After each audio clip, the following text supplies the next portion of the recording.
thing I would like to go over with you is Edit Patient Info. We get there through the EZNotes main screen, and this is the bottom left button. We simply select that button.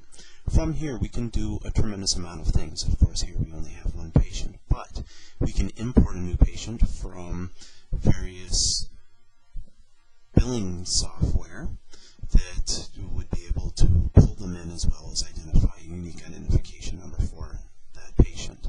But since we only have this one here, we're going to select My Cat, and we're going to hit the Select button. Here you can restore a deleted patient if the patient has been deleted. You can create a reminder for this patient. Let's go ahead and select that. This is a very, very important thing to do.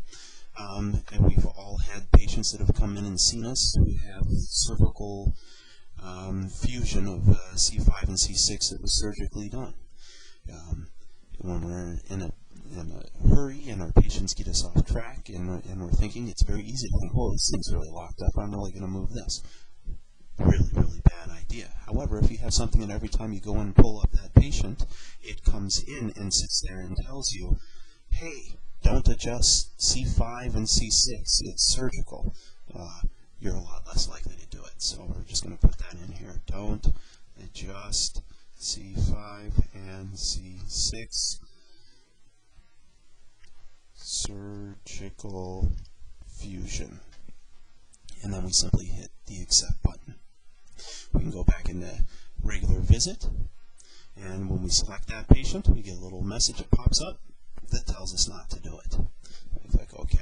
Inside travel card, this is also always available to us, right down here where it says Reminder. Don't adjust C5 and C6 surgical fusion. I'm just going to hit done again, hit exit, and return back to the EZNotes main screen. From here, what I would like to do is go back into Edit Patient Info, highlight My Cat, and explain some of the other things you can do. If for some reason you accidentally made the cat, which is a female, but if she was male, and it has happened and it does happen to people, all you simply do is change the female to male, and then you would hit the button that says Update Patient. However, that's not a problem. But if you wanted to put in the patient's birth date, you could. And my cat is 2 years old, and we have no idea when she was born or even where she was born, but we'll just put in some dates here. We'll say maybe 10 of 04, and then we will simply hit Update Patient.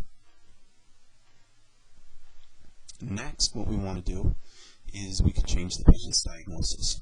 We could either change the original diagnosis or the current diagnosis. And we'll say we're going to do, we're going to use the cervical only diagnosis, and we're going to say this one, this one, this one, and this one, and then we hit done. And we'll say it's now today's onset date. Go back and Edit Patient Info. I can go back in and select more things from my cat. Here she is. Let me hit select. And now we have the reason why it just popped up with that thing is we just modified her file, so EZNotes was ensuring that we have all the correct names inside. With just one, it really doesn't matter, but when you have 5,000 or 6,000 names, it does matter. We can add a patient, or add a picture for the patient. This is an extremely, extremely useful function. To do this, all we simply do is get a picture into our computer any way that we want. So let's say through a digital camera I took a picture, and this was my cat right here.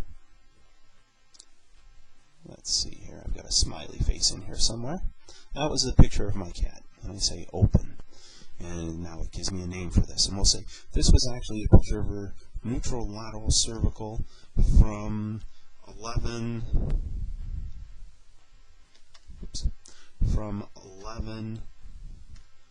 of 04 of 05, and then we hit accept.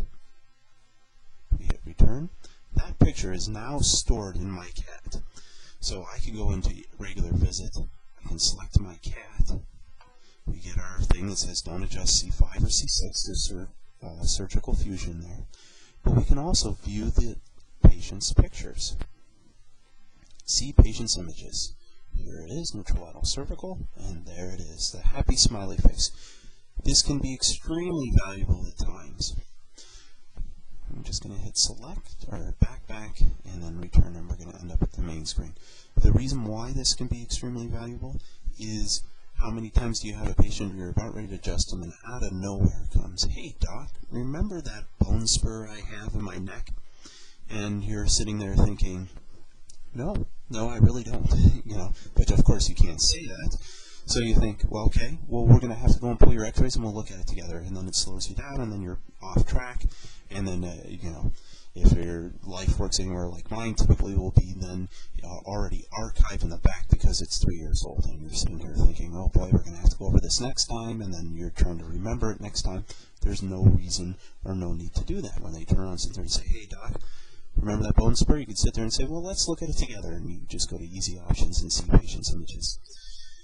These are the main things you can change through edit.